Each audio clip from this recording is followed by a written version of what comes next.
Hello, everyone, and welcome to another X's and Dogs podcast. Today we have a rare Monday edition of the show, and we're talking exclusively about the Cleveland Browns quarterback position. And that's the reason I decided to make this podcast on a Monday, because I think this topic does deserve kind of its full show attention, because it really is the most important situation surrounding this Cleveland Browns football team right now, in my opinion. Until we get the quarterback situation figured out, we're going to have a hard time being a good football team.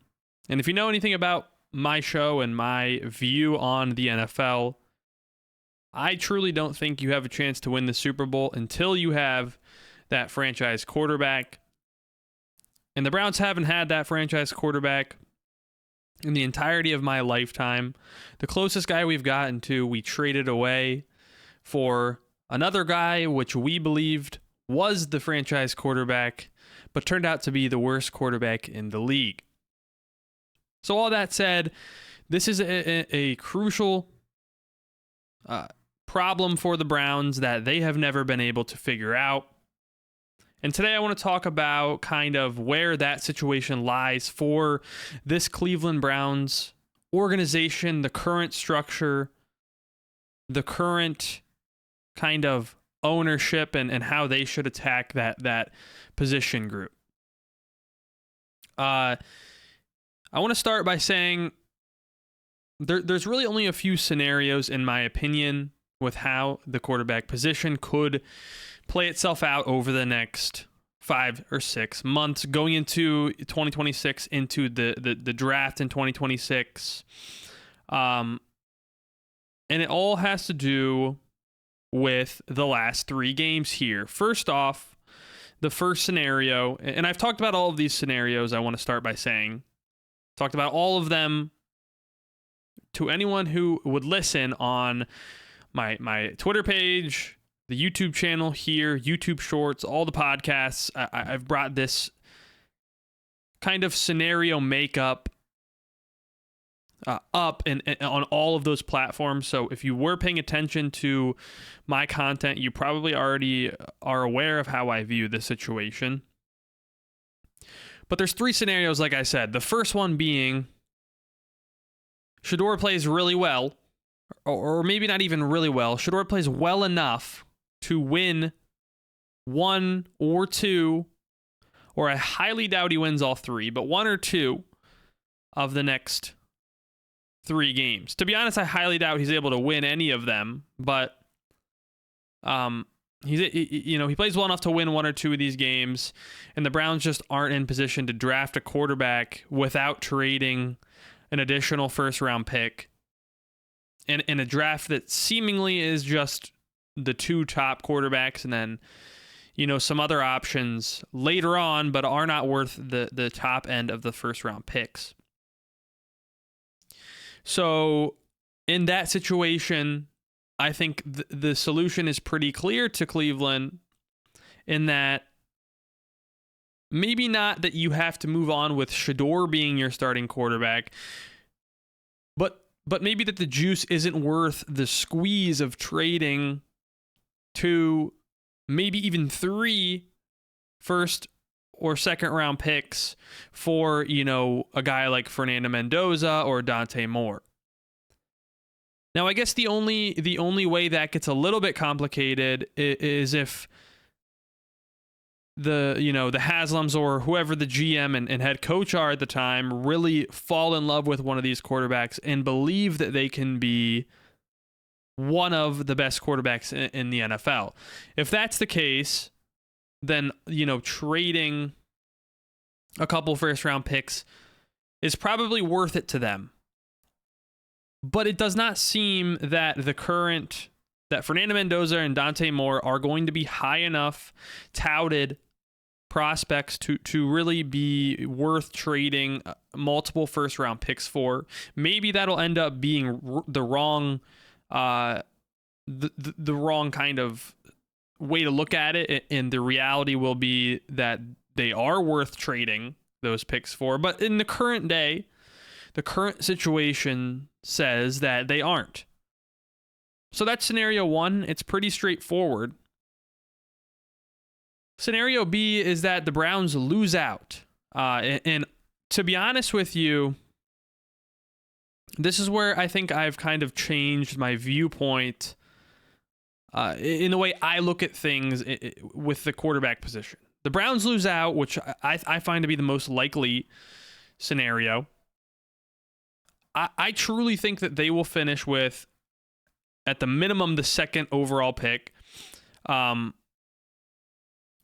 The reality is they can only if they lose out, they're getting the third pick or better. I think somewhere along the way, somebody's going to win a game. Like the Patriots did in Week 18 last year to lose that top pick. Like somebody's going to win a game and give up another spot in that draft to where the Browns can climb up. So I think they have a real opportunity to get the third, definitely the second, or even the first overall pick.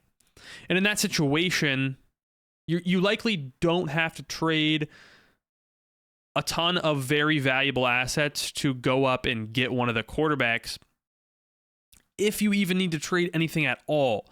If you do land in that third spot, you may be in a situation where you have to offer some value to the team picking second in order to get the quarterback in this 2 quarterback draft. But apart from that, obviously if you have the first or second overall pick, you're going to be able to just draft the guy that is there and that you like. And that's scenario B for me. I think they will take the quarterback there. And if you would ask me after the Titans game, and I'm not saying that the Bears game in and of itself changed this, I just think that having more kind of having a longer time to think about the situation as a whole and kind of think of where the Browns are, it would just make more sense for the Browns to come to the conclusion that either Shedeur hasn't shown enough, or they just haven't been able to watch him play enough football to pass up on drafting a quarterback that high. So, you have these 2 scenarios. The first one, they're just not going to have the opportunity to really draft a quarterback. And the second one, the quarterback's going to be right there in front of them, and they're just not going to be able to pass it up. And just those 2 scenarios in and of themselves kind of play hand in hand with each other, because either the Browns win games and they're not able to get the quarterback as easily, or they lose out and the quarterback kind of falls in their lap. Now, the third scenario is something that I've added on to kind of the outlook of the quarterback position this week. And it has to do with the coaching staff and the general manager of the football team at the time. I think in my opinion, if the Browns decide to clean house, that is, get rid of the general manager, get rid of Kevin Stefanski, so get rid of Andrew Berry and Kevin Stefanski, I believe, just based on the fact that the new regime wouldn't have drafted Shedeur Sanders, they don't have kind of that overall feeling of this is our guy, we drafted him, etc. I believe that they would be less likely to move forward with Shedeur as their quarterback answer. In it's very common for general managers and head coaches coming into a new organization to want to draft their guy at that position. Additionally, we know across the league, the overarching view of Shedeur Sanders is not overwhelmingly positive. He definitely, in 4 games, has not done enough to change that view. Now, after the next 3 games, will he have the opportunity to had really changed that view even then? I would say no. I would say that there's still, even if he looks really good in these next three, like apart from him playing like he did against the Titans in each of the next three games, I think that there still is going to be doubt across the league, when it comes to viewing Shedeur as a franchise quarterback potential. And I just don't think that that's gonna be able to change in the amount of time and the amount of opportunity that he has had here and will have for the rest of the season. So that's the third scenario. You have the scenario A and B, which kind of are either or scenarios. Like if one happens, then the other one doesn't. If the other one happens, then the first one doesn't. So that's how the first two are. The third one is kind of just on its own island, and it's kind of just working in the background. Like, I think even if the Browns win a game or two here and we still decide to clean house, which in my opinion we should, and I'll get into that in the podcast, as we move along throughout the week here and into next week and the week after. We'll talk about that plenty. But if there is a full new regime in there, I think the likelihood of keeping Shedeur as the answer here does decrease significantly, even if we win games and our draft pick is lower.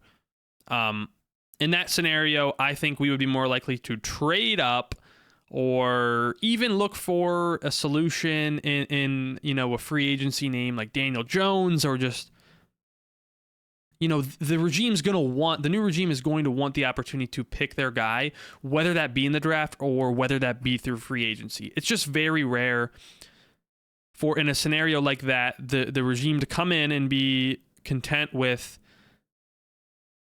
a fifth round quarterback that the previous regime drafted. And that's my viewpoint on how the quarterback situation could play out for the Cleveland Browns. Now I want to talk about, if I had to give my most likely, outcome and what I believe will happen, with the quarterback position here.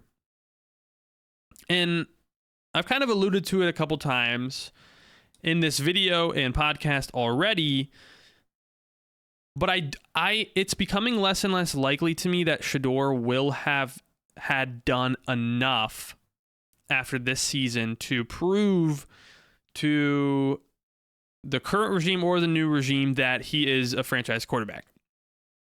And that's, I want to be very clear in saying that is not me saying or me insinuating that Shedeur can never be a good quarterback in the NFL.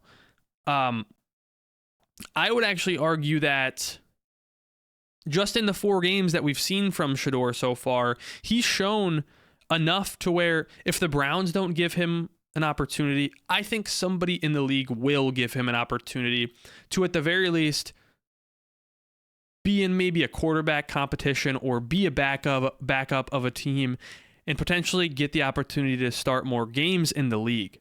Like, he's just made plays that, past that eyeball touch, the eyeball pass, eyeball test that we've all kind of talked about. So, whenever you have a quarterback who is making those types of plays and has obviously that ceiling there, you will be able to find people in the league that are not able to let go of that ceiling and are not able to forget about those good plays that you made, and will definitely give you the chance to prove that you can be a more consistent player. So, even with that being the case, That doesn't mean that he is going to be the solution for the Cleveland Browns. But it also, like I said, doesn't mean that he maybe can't have a successful career here in the NFL, because he clearly has the talent to be an NFL quarterback. He just has to be more consistent. And I think that's the piece that he will really struggle to prove to the either the new regime or Kevin and AB. Can he be consistent enough to be the franchise quarterback? And the other part that kind of doesn't play in Shedeur's favor, regardless of if you think it's unfair or not, was that he was drafted in the 5th round. And I brought this point up a few times before, but let's say Shedeur was drafted in the 1st or 2nd round, and he's played the exact same number of games and had the exact same performances. I truly believe that in that scenario, he would have shown enough by now for the team to continue into next season with him as the starting quarterback, give him that offseason to grow as the starting quarterback. And that's simply because more is invested in him. As a 5th round quarterback, it's so much easier to, heavily prioritize the negatives that you see in Shedeur and heavily question those negatives rather than look at the positives that he's had and the flashes that he's shown, just simply because it's way easier to decide to move on from a 5th round pick than a 1st or 2nd round pick. And like I said, you can find that unfair. You can say that's BS.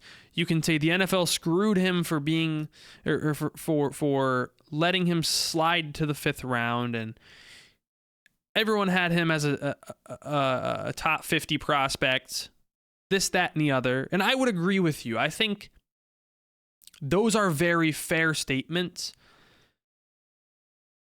But the fact of the matter is that he was a 5th round pick, and the Browns spent a 5th round pick on him. And if they decide to move on from him, they won't be losing a 1st round pick. They won't be losing a 2nd round pick. They'll be losing out on a 5th round pick. And we all know how easy it is to get 5th round picks in this league. We traded Kenny Pickett for a 5th round pick, and we all saw how he played this past weekend for the Raiders. That's kind of how I view the whole entire Browns quarterback situation. I think if you're a Browns fan, you would agree with me, and you would find the way I laid it out to be pretty accurate. Now, if you're a Shedeur fan or you're a Shedeur hater, you're probably going to have very strong opinions one way or the other here. But the more important thing here is, as Browns fans, whichever way it plays out, we will have an answer at the quarterback position, in my opinion, come, May 1st after the 2026 draft. And I think that's promising. I encourage everyone to not get bogged down in the extreme Shedeur camps one way or the other, especially if you're a Browns fan. If you're a Shedeur fan, that's just the way you are. I understand it. You're going to support your guy. You're a fan of him. You've been following him probably since, he was in high school. So I'm not going to judge you. I understand it. But coming at it from a Browns lens, I can't say that Shedeur is the only answer here. And I think that it's almost more likely now that the answer is in the 2026 draft. But we will find out. And that's the beauty of it all. So hopefully you guys enjoyed and can agree with today's discussion about the quarterback position. It really is a very important situation for this football team, and we will get to learn a ton about where this team is headed, the direction this team is headed, only from looking at that position this offseason, and I am here to talk about it all with you guys. So if you did enjoy today's video, hit the like button, hit the subscribe button, tell your friends about the X's and Dogs podcast. We're making great content on a daily, weekly, gamely basis. And I will see you all very soon in the next podcast. Have a great rest of your evening. Have a great rest of your day tomorrow. Bye-bye.